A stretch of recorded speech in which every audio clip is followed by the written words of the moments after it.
প্রতিযোগিতার knowledge YouTube চ্যানেলে সকলকে স্বাগতম জানিয়ে আজকে আমাদের session RRB NTPC previous year এর জিকে যে সমস্ত কোশ্চেন এসেছিল সেই সমস্ত কোশ্চেন নিয়ে বিস্তারিতভাবে এখানে আলোচনা করা হবে। তো প্রথম প্রশ্ন দেখা যাক, কোন আইনের বিরুদ্ধে মহাত্মা গান্ধী জনগণকে 6 এপ্রিল 1919 সালে অহিংস বিরোধিতা দিবস হিসাবে পালন করতে বলেছিলেন? তো এই প্রশ্নটির সঠিক উত্তর হবে অপশান বি, রাওলাট অ্যাক্ট বা রাওলাট আইন। সেকেন্ড কোশ্চেন, ভারতীয় রিজার্ভ ব্যাংক প্রতিষ্ঠিত হয়েছিল? এখানে 4টি অপশান দেওয়া আছে, তো এই প্রশ্নটির সঠিক উত্তর হয়ে যাবে অপশান এ, 1935 সাল।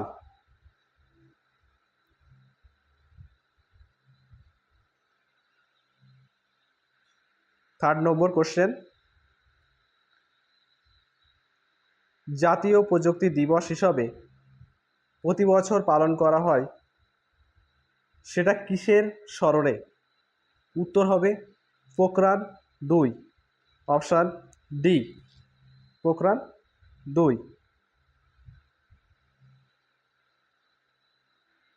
পরের প্রশ্ন, নিচের কোনটি মানবসৃষ্ট ফাইবারের উদাহরণ? এই প্রশ্নটির সঠিক উত্তর হয়ে যাবে অপশান এ, রাওয়ান।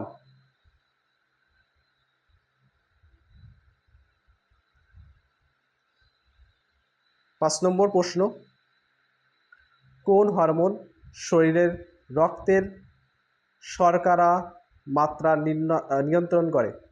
তো এই প্রশ্নটির সঠিক উত্তর হয়ে যাবে অপশান বি, ইনসুলিন।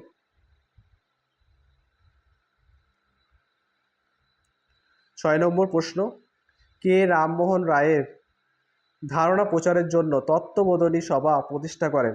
এই প্রশ্নটির সঠিক উত্তর অপশান সি, দেবেন্দ্রনাথ ঠাকুর। 7 নম্বর প্রশ্ন, মৌর্য প্রশাসনের বিভিন্ন বিভাগের সুপারিনটেনডেন্ট হিসাবে কে অধ্যক্ষ পদটি উল্লেখ করেন? তো এই প্রশ্নটির সঠিক উত্তর অপশান বি, কৌটিল্য।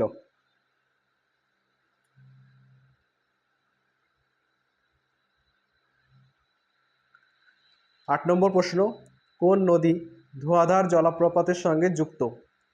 প্রশ্নটির সঠিক উত্তর অপশান সি, নর্মদা।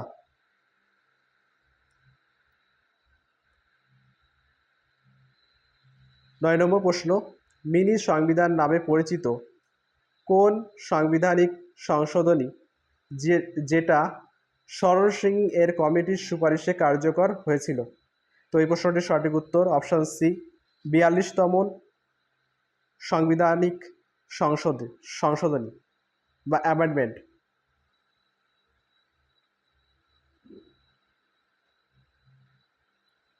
10 নম্বর প্রশ্ন, বোধিসত্ত্বের ধারণা যুক্ত থাকে অপশান সি, মহাযান বৌদ্ধ ধর্মে।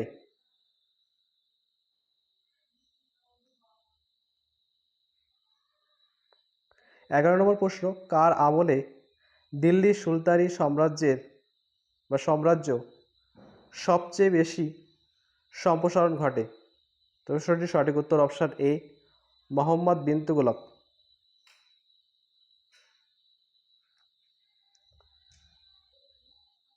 12 নম্বর প্রশ্ন, যে যন্ত্রটি জলের নিচে বস্তুর দূরত্ব, দিক ও গতি পরিমাপ করতে অতিসনক বা আল্ট্রাসনিক তরঙ্গ ব্যবহার করে, তাকে বলা হয়ে থাকে অপশান বি, রাডার।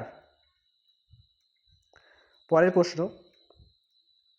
নিচের মধ্যে হরিয়ানার কোন জেলায় পারমাণবিক বিদ্যুৎ কেন্দ্র আছে? তো এই প্রশ্নটির সঠিক উত্তর হয়ে যাবে অপশান এ, ফতেয়াবাদ। এখানে আকার হবে ফতেয়াবাদ, অপশান এ। পরের প্রশ্ন,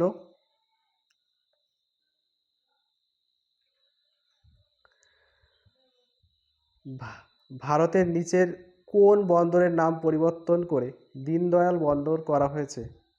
তো এই প্রশ্নটির সঠিক উত্তর অপশান ডি, কান্ডালা। পরের প্রশ্ন, 15 নম্বর প্রশ্ন, নিচের কোনটি খারিফ শস্য নয়? তো এই প্রশ্নটির সঠিক উত্তর অপশান এ, গম। পরের প্রশ্ন, প্রধানমন্ত্রী শ্রমযোগী মানধন যোজনা যা 5ই মার্চ 2019 সালে চালু করা হয়েছিল, যার লক্ষ্য ছিল অসংগঠিত খাতের কর্মীদের জন্য। Option A. পরের প্রশ্ন, 2014 সালে শুরু হওয়া গঙ্গা পরিচ্ছন্নতা কর্মসূচির নাম কি? তো এই প্রশ্নটির সঠিক উত্তর অপশান সি, নমামি গঙ্গে।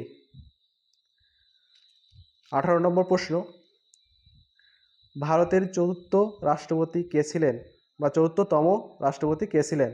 তো এই প্রশ্নটির সঠিক উত্তর অপশান ডি, বরাহগিরি ভেঙ্কটগিরি। 19 নম্বর প্রশ্ন, নিচের কোনটি, এখানে ভুল আছে, কৃষ্ণার হবে, ঠিক আছে, কৃষ্ণার উপনদী নয়। তো এই প্রশ্নটির সঠিক উত্তর হয়ে যাবে অপশান বি, মঞ্জিরা, ঠিক আছে, আর এই নদীটা হবে কৃষ্ণা, ঠিক আছে। তো পরের প্রশ্ন, 20 নম্বর প্রশ্ন, পিঁপড়ার কামড় দ্বারা ইনজেকশন দেওয়া ফার্মিক অ্যাসিডের প্রভাবকে নিউট্রালাইজ করবার জন্য নিম্নলিখিতর মধ্যে কোনটি ব্যবহার করা যেতে পারে?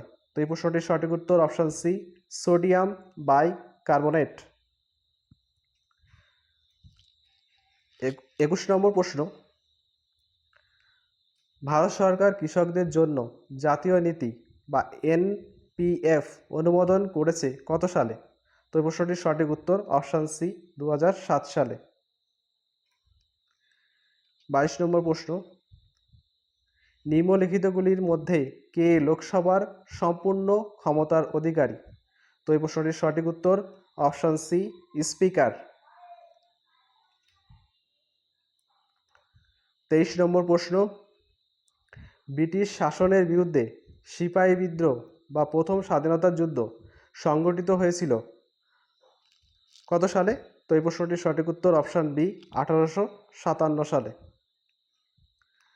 পরের প্রশ্ন এবং 24তম প্রশ্ন কি বলছে, OECD বা the organisation for economic cooperation and development এর সদর দপ্তর কোথায় অবস্থিত? তো এই প্রশ্নটির সঠিক উত্তর হয়ে যাবে অপশান এ, প্যারিস। পরের প্রশ্ন এবং আজকে আমাদের সেশনের লাস্ট কোশ্চেন। তো 25 নম্বর কোশ্চেন কি বলা আছে, যে কাজিরাঙ্গা জাতীয় উদ্যান বিখ্যাত কিসের জন্য?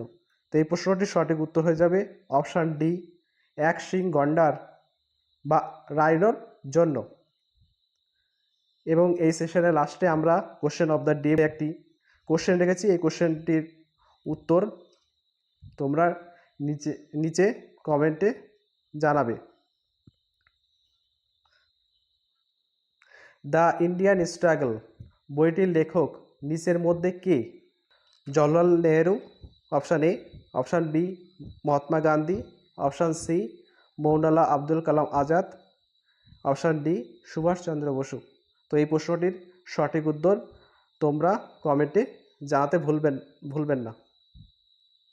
তো এই পর্যন্তই ছিল আজকে আমাদের সেশন। তো এখানে আমরা এই ভিডিওটি সমাপ্ত করলাম।